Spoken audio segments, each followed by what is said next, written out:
మనం చెప్పుకున్నట్టు silly reasons. ఏంటి ఆ సిల్లీ రీజన్స్ అంటే, దేవుని నమ్ముకున్నామండి, మా రోగం తగ్గిపోయిందండి అంటారు. ఏంటట? ఎందుకు నమ్ముకున్నారట వీళ్ళు యేసు ప్రభుని? రోగం తగ్గడానికట. ఏమంటే ఒక మాట అడుగుతాను, హైందవ సోదరుల్లో ఎవరికి రోగాలు తగ్గట్లేదా? మీరు చెప్పండి, మీరు చెప్పండి, మీకు తెలిసిన సమాచారం చెప్పండి. హైందవ సోదరుల్లో ఎవరికి రోగాలు తగ్గట్లేదా? తగ్గుతున్నాయి లేదండి? తగ్గుతున్నాయి కదండి. రైట్. ఇస్లాం సోదరుల్లో ఎవరికి రోగాలు తగ్గట్లేదా? చెప్పండి. తగ్గుతున్నాయి. ఏ దేవుణ్ణి నమ్మకుండా బ్రతుకుతున్న వాళ్ళు సమాజంలో చాలా మంది ఉన్నారు, మరి వాళ్ళకి రోగాలు తగ్గట్లేదా? చెప్పండి. తగ్గుతులేదా? తగ్గుతున్నాయి. మరి వాళ్ళకే తగ్గుతున్నప్పుడు ఇంక యేసుక్రీస్తు కూడా అలాంటి వాడేనా? రాత్రి మనం చెప్పుకున్నట్టు 100 మంది దేవుళ్ళ ఒక్కడే దేవుడు కాదే. మరి ఏంటి ఈ విచిత్రం ఏంటి? దీనికి ఎవరైనా ప్రశ్నిస్తే మీరు సమాధానం ఏం చెప్తారు? అప్పుడు మిమ్మల్ని మీరే చెప్పారనుకోండి, అమ్మా నువ్వు ఎందుకు నమ్ముకున్నావు యేసుప్రభుని అంటే, నేను రోగం తగ్గడానికి యేసుప్రభుని నమ్ముకున్నాను అన్నావు అనుకో, నా బోటుగాడు ఎవడో వచ్చి ఇలాంటి ప్రశ్న అడిగాడు అనుకో, అప్పుడు ఏం చెప్తావని అడుగుతున్నాను నేను. ఇదే సమాధానం ఉంటుందా? ఉండదు. అందుకే అలాంటి అవగాహన రాహిత్యంతో ఎప్పుడు మాట్లాడకూడదు. బైబిల్లో ఎక్కడైనా రోగాలు తగ్గడానికి నన్ను నమ్మండి అని ఎక్కడైనా యేసుప్రభు స్టేట్మెంట్ ఇచ్చాడా? మీరే చెప్పండి. పోనీ బైబిల్ చదివారు కదా, అందరూ చదివారా? ఎవరెవరు బైబిల్ ఎంతమంది చదివారు చేయొద్దండి.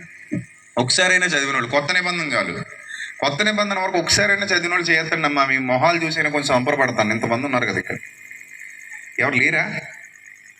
ఈ బతుకులు తగలయ్యా, ఒక్కసారి కూడా కొత్త నిబంధన చదవలా? ఇంతమంది ఉన్నారు ఇక్కడ. సంతోషం. చదివిన వాళ్ళందరూ ధన్యులు. చదవని వాళ్ళు రేపటి నుంచి అయినా చదివి సావండి. ఎవడో నా బోటుగాడు వచ్చి చెప్తే వినేసిపోవడం కాదు. మీకు మీరు తెచ్చుకోండి, మీకు మీరు చదవండి, మీకు మీరు కష్టపడండి, మీకు మీరు నేర్చుకోండి. అంత చదవలేనంత బిజీ హోమ్ మినిస్టర్లా మీరు? ఏమైనా నాకు అర్థం కాదు. ఈ నియోజకవర్గానికి ఎమ్మెల్యేలా మీరు? వాళ్ళైనా కొంచెం ఖాళీగానే ఉంటున్నారు. లేదా మీరు ఏమైనా ముఖ్యమంత్రి, ప్రధానమంత్రి?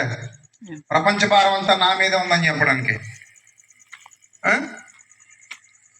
ఊరికి విశ్వాసులు అయిపోతాం అంతే. కానీ ఒక్కడు కూడా బైబిల్ చదవడు సరిగ్గా. బైబిల్ ఏముందో తెలుసుకునే ప్రయత్నం చేయడు.